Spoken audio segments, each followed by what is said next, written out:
आता पहा, मी तुम्हाला एक शब्द देते, BALL बॉल. या शब्दाची आकृती कशी होईल तर तिचा आपण विचार करू. बघा, वरून खाली उभी रेषा आणि ही पूर्ण आडवी रेषा बनेल, आहे की नाही, कारण खालच्या दिशेने एक पण अक्षर नाही. त्यानंतर ती एक उभी रेषा, इथे एवढीच आडवी रेषा आणि पुन्हा खाली येईल. ए पुरता छोटा कप्पा आणि LL साठी हा मोठा उभा कप्पा. म्हणजे ही आकृती कशी बनली, आपण ही मधली अक्षर जर पुसली तर ही आकृती अशी बनते. समजलं? अजून एक दुसरा शब्द घेऊया आपण.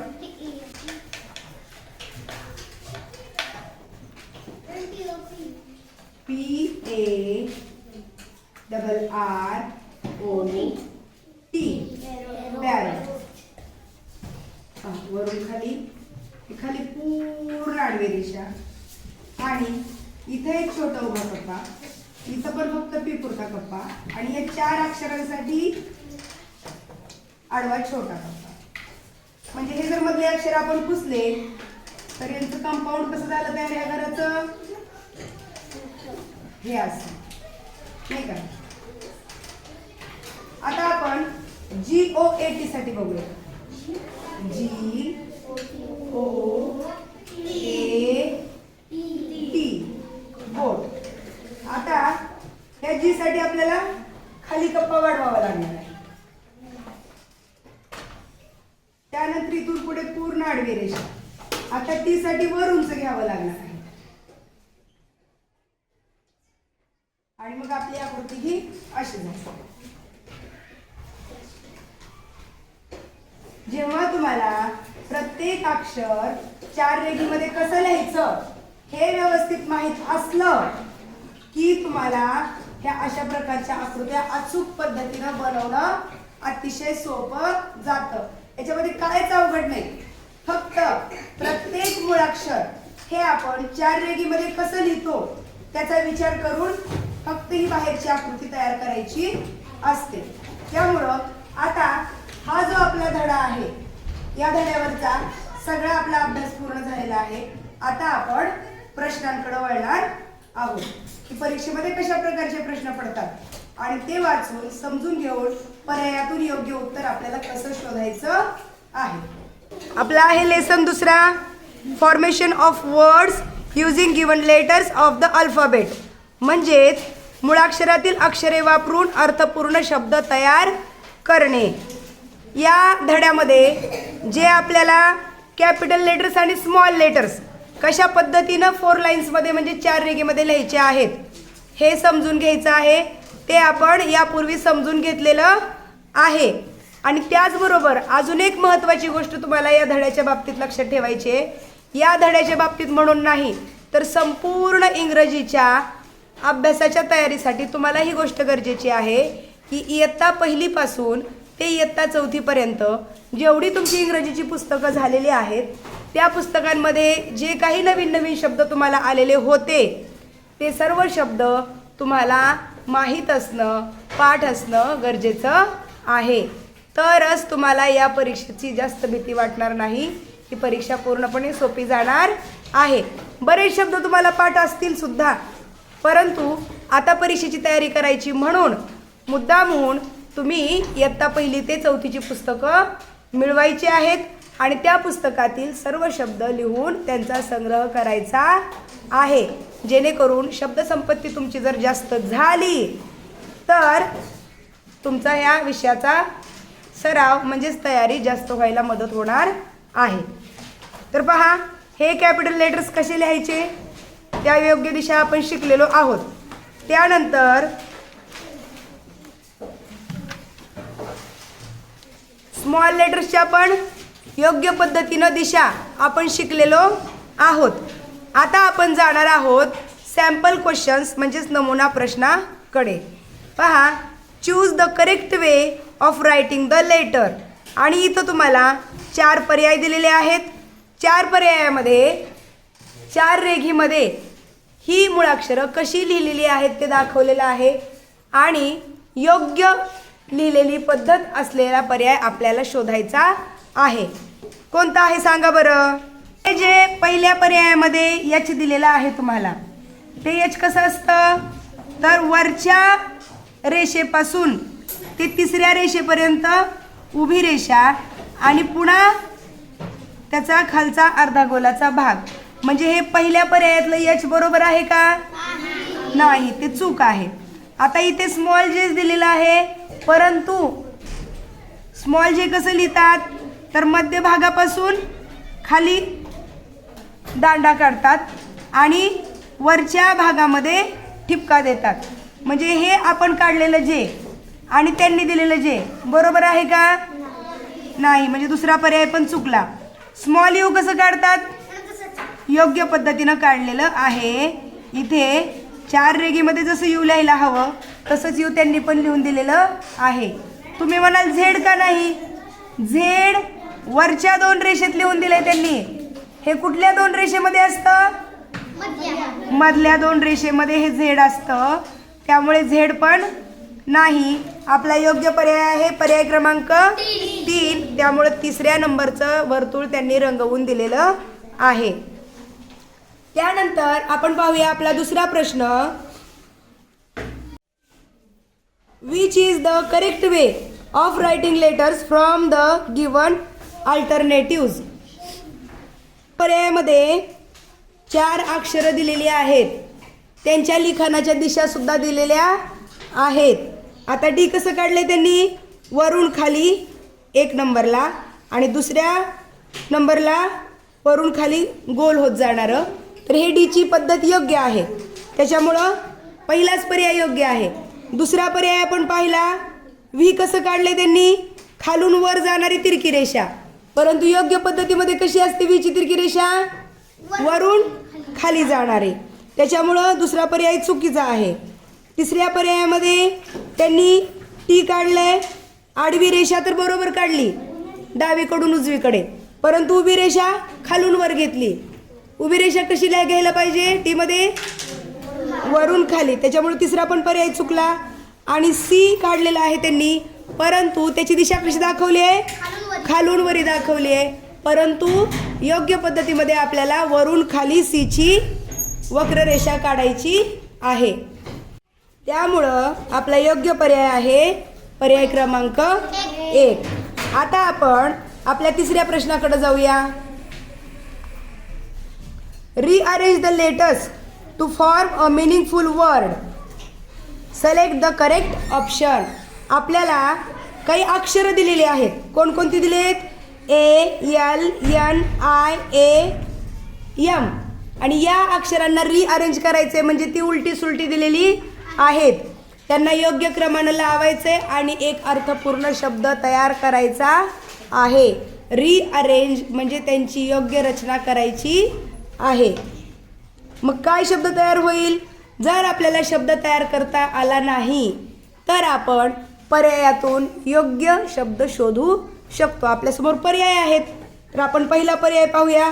ALIMN ॲलिमन असा शब्द नसतो, हा चुकीचा शब्द झाला. दुसरा आहे ANIMAL, काय झाला शब्द, ॲनिमल. हा योग्य शब्द आपल्याला इथं मिळालेला आहे. त्याच्यामुळे आपला पर्याय इथेच योग्य आहे. तरी पण आपण तिसरा आणि चौथा पर्याय वाचून पाहूया.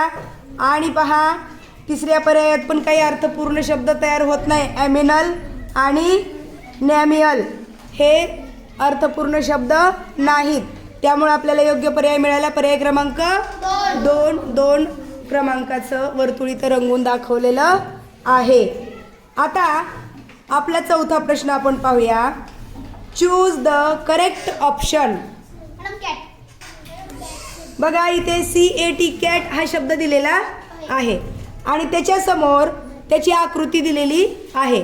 त्या आकृतीत जर आपण स्मॉल c, स्मॉल a आणि स्मॉल t ही 3 अक्षरं लिहिली तर ही आकृती योग्य अशी बनते. तशीच आकृती आपल्याला DOG डॉगची बनवायची आहे. मग कशी बनेल, आपण ह्या डॉगच्या भोवती कंपाऊंड करूया. पहा, ओ जी. तर उभं आडवं खाली उभं होत जाणारं आणि हे अशा प्रकारची आकृती आपली तयार झाली. किती नंबरच्या पर्यायात तुम्हाला तुमची आकृती दिसते रे? पर्याय क्रमांक 2 मध्ये, नाही का? आणि इथं पर्याय क्रमांक 2चं वर्तुळ सुद्धा रंगवून दाखवलेलं आहे. आता आपण पाहूया आपला 5वा प्रश्न. Select the group of letters to form the name of fruit. तुम्हाला इथे काही अक्षरं दिलेली आहेत, त्यांची काही अक्षरं मधली गाळलेली आहेत. ती गाळलेली अक्षरं तुम्हाला शोधायची आहेत आणि एका फ्रूटचं म्हणजे फळाचं नाव. यम पहिल्यामध्ये बसलं यम, नंतर आलं ए, नंतर यन, त्यानंतर दिलेलं त्यांनी जी आणि नंतर ओ. फ्रूटचं नाव झालं मँगो. आणि मग आपल्याला योग्य पर्याय कोणता मिळाला? पर्याय क्रमांक 2 MNO. तर आपले हे नमुना प्रश्न म्हणजे सॅम्पल क्वेश्चन्स पाहून समजावून झालेले आहेत. आता आपण क्वेश्चन्स फॉर प्रॅक्टिस म्हणजेच सरावासाठी दिलेले जे अधिकचे प्रश्न आहेत ते सोडवूया आणि हा धडा व्यवस्थित समजावून घेऊया. पहा, पहिला क्वेश्चन आहे, which is the correct way of writing capital letters. म्हणजेच कॅपिटल अक्षर लिहिण्याची योग्य पद्धत कोणती आहे? आता एची पद्धत काय केली त्यांनी? वरून खाली तिरकी रेषा, त्यानंतर दुसरी वरून खाली तिरकी रेषा आणि डावीकडून उजवीकडे आडवी रेषा. ही योग्य पद्धत आहे का? ओके, ठीक आहे, ही योग्य पद्धत आहे. जेची काय केली त्यांनी? आधी आडवी रेषा डावीकडून उजवीकडे आणि पुन्हा वरून खाली दांडा जेचा. ही योग्य पद्धत आहे का? मग कशी योग्य पद्धत? आधी जेचा असतो दांडा आणि नंतर असते आडवी रेषा, त्यामुळे ही पद्धत चुकली. यांची पद्धत कशी काढली त्यांनी? वरून खाली उभी रेषा, त्यानंतर दुसरी पण उभी रेषा वरून खाली. पण यांच्या अशा दोन्ही रेषा एकदम ओढून घेत नाहीत. पहिल्यांदा उभी रेषा, नंतर तिरकी रेषा आणि मग उभी रेषा. म्हणजे दुसऱ्या टप्प्याला उभी रेषा येत नाही, म्हणून हा पर्याय चुकीचा आहे. आणि के कसं काढलंय त्यांनी? उभी रेषा पहिल्या टप्प्यात आपण काढतो, योग्यच आहे. परंतु 2 पासून 3 पर्यंत म्हणजे तिरकी रेषा जी आहे ती मध्यभागापासून वर ओढलेली आहे, असं काढायची आहे का योग्य पद्धत? कसं काढायचं मग? के तिरकी रेषा वरून खाली घ्यायची आहे केच्या उभ्या दांड्यापर्यंत. त्याच्यामुळं हा पण पर्याय चुकला. आपला पर्याय योग्य आहे, पर्याय क्रमांक ए. त्यानंतर आपण पाहूया दुसरा प्रश्न. Which is the correct way of writing small letters. आणि इथं आपल्याला टी दाखवलाय. स्मॉल लेटर लिहिण्याची योग्य पद्धत आपल्याला शोधायची आहे. आणि आता मी पहिल्या पर्यायापर्यंत आलेली आहे. काय केले त्यांनी? आधी 1 नंबरला काय केले सांगा बरं? आडवा दांडा काढलाय. टीचा आडवा दांडा आपण आधी काढतो का उभी दांडी आधी काढतो? म्हणजे ही पर्याय पद्धत, म्हणजे हा पहिला पर्याय चुकला. यम कसं काढलंय? पहिलं बरोबर आहे, दुसरं बरोबर आहे आणि तिसरं पण बरोबर आहे, म्हणजे यमची पद्धत योग्य आहे. आता आपण पाहूया व्ही. व्ही ची तिरकी रेषा त्यांनी आधी दुसरी घेतली, पुन्हा पहिली घेतली, ही पण पद्धत चुकलेली आहे. आणि आरचं सुद्धा पहिले उभी रेषा असते 1 नंबरला, परंतु त्यांनी 1 नंबरला हा गोल दांडा दाखवलाय, जी की पद्धत चुकलेली आहे.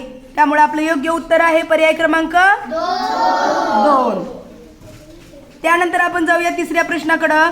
कॅपिटल अक्षर लिहिण्याची योग्य पद्धत कोणती? म्हणजेच which is the correct formation of capital letter. तर इथे 4 रेघीमध्ये कॅपिटल अक्षर लिहून दाखवलेली आहेत. कोणता अक्षर योग्य पद्धतीने लिहिलंय रे? पर्याय क्रमांक 3. कारण 3ही कॅपिटल लेटर्स आहेत. 3 नव्हे तर इंग्रजीची सगळीच कॅपिटल लेटर्स ही वरच्या 3 ओळीमध्येच असतात. कोणतंच कॅपिटल लेटर हे खालच्या 3 ओळीत लिहिलं जात नाही. त्यामुळं पर्याय क्रमांक डी हे आपलं पर्याय क्रमांक 3 म्हणजेच डी हे आपलं योग्य उत्तर आहे. आता आपण पाहूया आपला चौथा प्रश्न. Which is the incorrect formation of small letter. बघा इथे आपल्याला इनकरेक्ट म्हणजे चुकीचं, अयोग्य. करेक्ट म्हणजे योग्य, इनकरेक्ट म्हणजे अयोग्य. आता आपल्याला अयोग्य पद्धत शोधायची आहे. म्हणजे 3 पद्धती योग्य आहेत आणि 1 पद्धत अयोग्य आहे, ती आपल्याला शोधायची. तर पाहूया जे हे असंच लिहितात त्यामुळे ही योग्य पद्धत आहे. एन पण असंच लिहितात. त्यानंतर जी मात्र असं लिहित नाहीत. जी हे 4 रेघीमध्ये मधून खालपर्यंत लिहितात. वरच्या भागाचा वापर स्मॉल जी मध्ये होत नाही, त्यामुळं जी हे चुकलेलं आहे आणि डी पण योग्य पद्धतीनं लिहिलेला आहे. म्हणजेच जो चुकीचा पर्याय आहे ते आपलं योग्य उत्तर आहे. त्यामुळं आपल्याला आपलं उत्तर मिळालं पर्याय क्रमांक 3. आता आपण पुढे जाऊया. इन्स्ट्रक्शन्स म्हणजे सूचना फॉर क्वेश्चन 5 to 7. प्रश्न 5 ते 60 साठी सूचना इथं दिलेल्या आहेत. हे जे 3 प्रश्न आहेत 5वा, 6वा आणि 7वा, या तिन्ही प्रश्नासाठी एकच सूचना आहे. काय आहे? Find the correct letter to complete the meaningful word. म्हणजेच अर्थपूर्ण शब्द तयार करण्यासाठी म्हणजेच बनवण्यासाठी योग्य अक्षर निवडा. 5व्या प्रश्नामध्ये CH दिलंय, एकच अक्षर गाळलंय, IR दिलंय. काय शब्द बनेल? CH AIR. ए कुठं आहे? 1 नंबरला. CHAIR कोणता झाला शब्द? चेअर म्हणजे खुर्ची हा शब्द इथं तयार झाला. त्यानंतर 6व्या प्रश्नामध्ये पहा EL'PHANT. ELEPHANT म्हणजेच ई. पर्याय क्रमांक 3 हे आपलं योग्य उत्तर आहे. त्यानंतर आपला 7वा प्रश्न बघूया आपण. Q'EEN. QUEEN क्वीन म्हणजे राणी. त्यामुळे आपला पर्याय क्रमांक 3 यू हे योग्य उत्तर आपल्याला मिळालेलं आहे. बघा किती सोपं आहे. इंग्रजीची जेवढी भीती आपण धरतो तेवढा भिण्यासारखा हा विषय आहे का? बिलकुल नाही. खूप जास्त मार्क मिळवून देणारा हा विषय आहे. फक्त साधे सोपे शब्द आपल्याला माहीत असणं गरजेचं आहे. त्यानंतर पाहूया आपण 8th क्वेश्चन म्हणजेच आपला 8वा प्रश्न. Choose the correct name of animal from the given options. दिलेल्या पर्यायातून प्राण्याचे नाव निवडा. आणि पहा आपल्याला काही अक्षरं दिलेत, मधली अक्षरं गाळलेली आहेत आणि आकाशनं बरोबर उत्तर दिलेलं आहे. रॅबिट बनतंय पण स्पेलिंग कोणतं आहे? पर्याय क्रमांक 3 RABBIT रॅबिट हेच आपलं योग्य उत्तर आहे. कारण त्यांनी सर्व पर्यायामध्ये रॅबिट असा उच्चार होणारे शब्द दिलेले आहेत, पण रॅबिट ह्या शब्दाचं योग्य स्पेलिंग असलेला फक्त एकच पर्याय आहे. त्यामुळं तुम्हाला शब्दांचे योग्य स्पेलिंग माहीत असणं गरजेचं आहे. आता आपण आपला 9वा प्रश्न पाहूया. Choose the correct option. बघा हे गर्लसाठी ही आकृती दिली आहे, तर जोकरसाठी कोणती आकृती असेल? 2 नंबर नाही.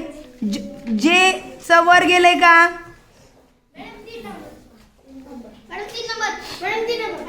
गुड. 3 नंबर. पहा जेचा जो दांडा आहे तो खाली आलाय. जे ओ मध्यभागी आहे. के वर गेलाय उभा दांडा. त्यानंतर ई आणि आर हे बसलं बरोबर. 3ऱ्या पर्यायामध्ये आपलं जोकर हा स्पेलिंग बसतं. त्यामुळे आपला योग्य पर्याय आहे पर्याय क्रमांक 3. आणि आपला इथे शेवटचा प्रश्न आहे. Find the correct capital letter to complete the meaningful word. म्हणजे अर्थपूर्ण शब्द पूर्ण करण्यासाठी योग्य कॅपिटल अक्षर निवडा. ARROT. इथं काय बसवावं लागेल शब्द तयार व्हायला? सी. मग काय तयार होईल शब्द? CARROT, कॅरोट म्हणजे गाजर. पर्याय क्रमांक 2 हे आपले योग्य उत्तर आपल्याला मिळालेलं आहे. पाहिलं किती सोपा धडा आहे. त्यामुळं इंग्रजीचे जितके जास्त शब्द तुम्हाला पाठ असतील आणि त्याचबरोबर इंग्रजीची मुळाक्षरं तुम्हाला जर योग्य पद्धतीने लिहिता येत असतील 4 रेघीमध्ये, तर तुम्हाला या धड्यामधला एकही प्रश्न चुकणार नाही.